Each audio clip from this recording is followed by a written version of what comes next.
Welcome back then folks to day 2 of Special Projects pack number 14, this time for a car which not only I think a lot of you are going to really enjoy, especially if you've got a spare 300ZX lying around, but I'm kind of shocked this has never been in Gran Turismo. This really has Gran Turismo 2 vibes on it, I think, and unless I'm misremembering or just couldn't find it, I did look up to see if this was in the game. Doesn't seem to have been, which really shocks me because there are a ton of aftermarket tuner cars, especially from brands like MiNEs in the Gran Turismo series, and a lot of them popped up at the same time in GT2. So this one is curious as well because in terms of spec, I'm actually using a dealership, I think it was, who ran this thing on a dyno. And I'm using the numbers that they got on the dyno to give it the right amount of power in the game, or close enough to it. And also they listed all of the parts which it's got. So I'm not sure what the entire story is on this. I don't know if it was officially a MiNEs model, or if a customer used MiNEs parts to build it, or what it is. I think it is a proper MiNEs car, but I'm not sure on that. So they ran it on the dyno and it had 517 horsepower. So a hell of a lot. So it's got 519, which of course you could technically probably get it closer, but when you see the parts we've fitted, you'll see why I've done that. For the livery that the player has done, you can change the paint colour on this one. Remember last time around when that happened, I wasn't aware that you could do that, so you can jump into the livery and change the colour, thankfully. I've gone for that traditional kind of MiNEs white. As far as the build parts, there are one or two things which I don't know about the car. So for example, what exact kind of suspension it was using. I'm assuming it has some level of adjustability, you would guess, and also I'm not sure what the weight is. Again, I've actually opted to leave the weight standard, because even though it could seem like it should be lighter, being an aftermarket tuner car, I don't necessarily think it was any lighter. It could be, and I could be wrong, but the car doesn't look as if it's been stripped out or made lighter, at least by any kind of significant margin. If anything, it may even be heavier because it's got a roll cage added, so... And incidentally, the player's done that on their livery, which I really like that touch.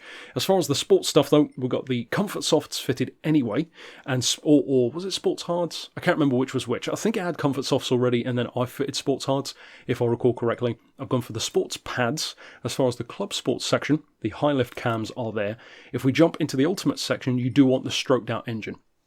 Because, interestingly, that is one of the things which the real MiNEs has. It's stroked out to a 3.2. So it's pretty cool that you can do that in the game as well. So returning back to the Club Sports, you want your high lift cams, the sports brakes, clutch and flywheel, of course the power restrictor, and the ballast. Those do come in handy if you need them. We've got the fully customised computer, the semi-racing silencer, the high RPM turbo, sports intercooler. I think I may have... No, I didn't. I thought I might have purchased both the sports and the racing, but no, it was just the sports one. As far as the transmission, I've opted for fully customised, but the manual, so it doesn't feel too good. You don't want it to be too sharp through the gear changes. It's not a race car at the end of the day. The fully customised diff, the height adjustable sports suspension. As far as the racing stuff, the stroked out engine I believe comes up as purchased because you've bought the other one anyway, so don't worry about that. And then as far as other stuff down here, there is, well, nothing. As far as the extreme stuff, the steering angle adapter, of course I like to do that just to get a bit of extra turn in. And like I said, for the ultimate section, all that you need there is the stroked out engine. So it's a bit of a mismatch all over the place, a bit of a mishmash of all different parts that we've fitted. But like I said, it's not the easiest thing to find information on online, but thankfully the brand who was selling it, I think they sold it for like $30,000 or something, which seems strangely cheap for a car like it is. That was probably a few years ago though. They listed very kindly for potential buyers all of the stuff which the car had added to it, like cams and exhaust and stuff like that. So you want your sports hards fitted, of course, for the suspension 105mm on the ride height. The anti-roll is non-adjustable anyway, 25 and 45 for the dampers. I've gone for a fractional difference in the springs front and rear, 2.10 and 2.15. Little bit of camber, 1 degree front and rear. Of course, you cannot adjust the toe. It does have quite a bit on the back anyway. As far as the diff, I've gone for 40, 60 and 10, which I would say feels pretty spot on for this thing, but give it a run and see what we think. As far as the transmission, fairly long ratios, given that you're only working with 5 gears, so 330 on the km/h setting, and boy does this thing have some top speed. It's properly quick. You can easily get it up around 200 miles an hour, as you'll see on Tokyo in a second.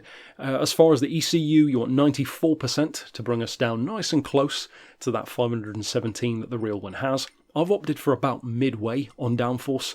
You could go for none, I guess. You could take it higher if you want to. I'll leave it up to you.